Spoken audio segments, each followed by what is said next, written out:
آغاز اس بات سے کرتے ہیں کہ اللہ تعالیٰ کے ذکر سے ہمارے دل کو کیسے سکون ملتا ہے، کیونکہ دیکھیے ہم اللہ تعالیٰ کی ایک مشین کی طرح ہے۔ انسان اگر اپنے آپ کو سمجھے تو وہ ایک مشین ہی ہے، اور جو مشین بنانے والا ہے وہ خود اس کا مینول بتاتا ہے کہ اس میں کس چیز سے کیا فائدہ ہونا ہے، اس میں کوئی چیز کتنی ڈلنی ہے اور کیسے ڈلنی ہے، کیونکہ مشین کا مالک جانتا ہے اور اللہ تعالیٰ جانتے ہیں کہ میرے بندے کو کس چیز سے سکون ملے گا۔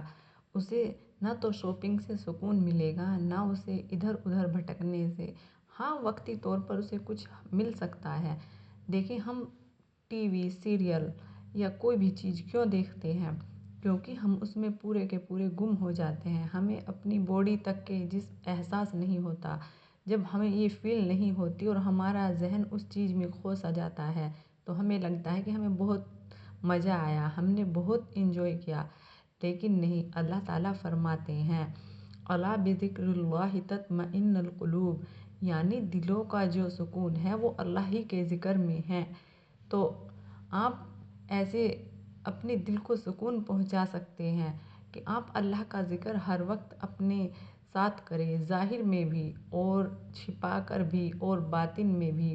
آپ چپکے چپکے اللہ کو پکاریں اپنے دل میں۔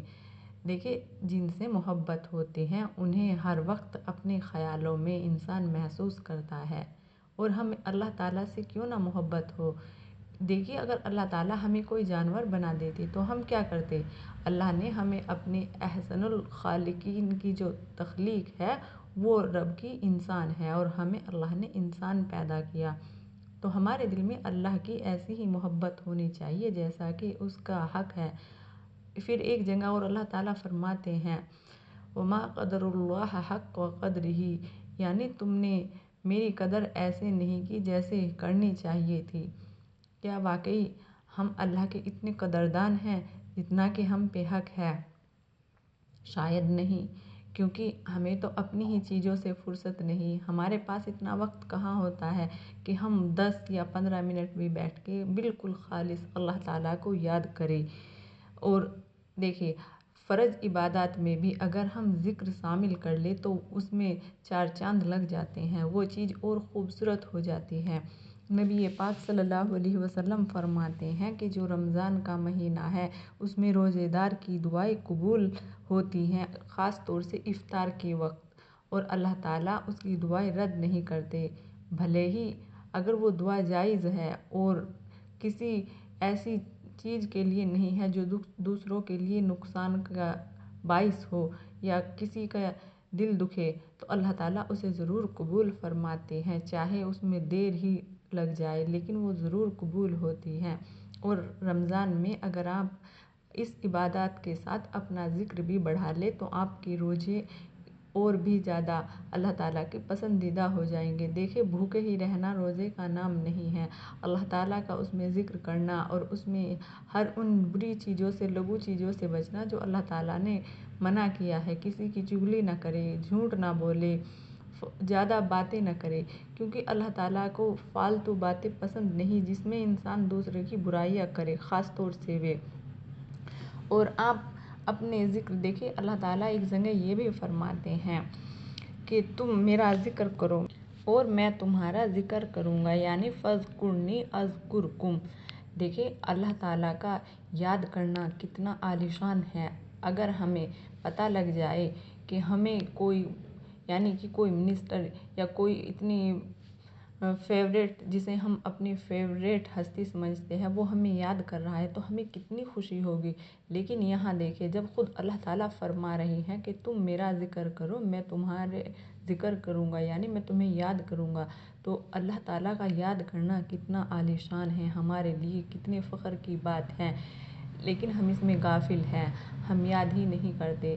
اور لیڈیز کے لیے تو بہت آسان ہے، اگر آپ چاہیں، آسان سب کے لیے ہے، لیکن اگر لیڈیز چاہے تو وہ ہر وقت اپنے کام کے ساتھ اللہ تعالیٰ کو اپنے ذکر میں شامل کر سکتی ہیں۔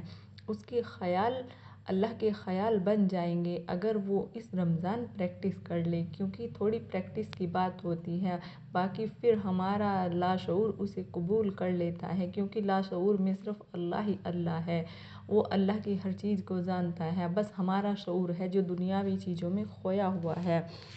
ہمیں ایک اور حدیث پہنچتی ہے، حضرت ابوذر رضی اللہ تعالیٰ عنہ فرماتے ہیں کہ رسول اللہ صلی اللہ علیہ وسلم کا ارشاد ہے کہ میں تجھے اللہ تعالیٰ کی کچھ چیزوں کے لیے وصیت کرتا ہوں کہ تم قرآن شریف کی تلاوت کرو، اللہ کے ذکر کا بہت اہتمام کرو، اس سے تمہارا ذکر آسمانوں میں ہوگا، یعنی فرشتے اور اللہ تعالیٰ کے بیچ تمہارا ذکر ہوگا۔ تو دیکھیے وہ ذکر کتنا بہترین ذکر ہے جس میں ہمیں فرشتے یاد کرے یا اللہ تعالیٰ فرشتوں کے سامنے ہماری تعریف کرے، کیونکہ جس محفل میں اللہ کا ذکر ہوتا ہے یا جو بندہ اللہ کے ذکر کو خالص اور خلوص نیت سے کرتا ہے، اس کے اللہ تعالیٰ اپنے فرشتوں میں فخر سے یاد کرتے ہیں کہ دیکھو میرے اس بندے کو۔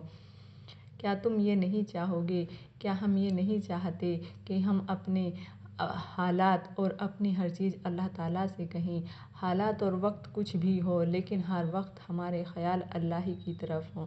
آپ اپنا کام کرتی رہے اور اپنے دل میں اور اپنے ذہن میں اللہ تعالیٰ کے نام کو دہراتی رہے، چاہے آپ اللہ کے کسی بھی نام کو دہرا لیں، اور خاص طور سے رمضان کے جو 10 دن ہیں ان میں آپ استغفار کریں، ہر وقت استغفر اللہ ربی بولتی رہے۔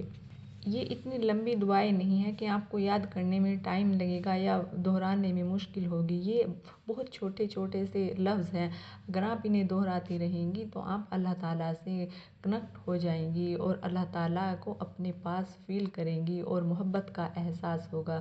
دیکھیے جن چیزوں سے محبت ہوتی ہے انہیں ہم ہر وقت اپنے پاس چاہتے ہیں، تو ایسے ہی اگر ہم اللہ سے محبت کرتے ہیں تو ہر وقت اللہ کا ذکر اپنے دل میں دہرائیں گے، اور ہر وقت ذہن میں اور زبان پہ جب بھی آپ کو یاد آئے آپ فوراً سے اپنا دھیان اللہ کی طرف لے جائے۔ یہ دعائیں کیا ہیں؟ یہ سب یہی تو ہیں، نماز ایک پوری دعا ہے جو ہمیں اللہ سے جوڑتی ہے۔ ایسے ہی ہم کوئی تسبیح پڑھتے ہیں، وہ بھی اللہ کا ذکر ہے اور اللہ سے ایک دعا ہے۔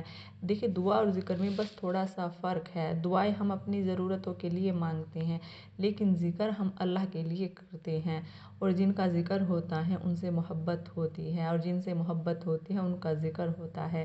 انشاءاللہ اس رمضان آپ اپنے آپ کو اللہ سے ایسے ہی کنیکٹ کریں گی، اور مجھے بھی اپنی دعاؤں میں یاد رکھنا۔ آمین، اللہم آمین۔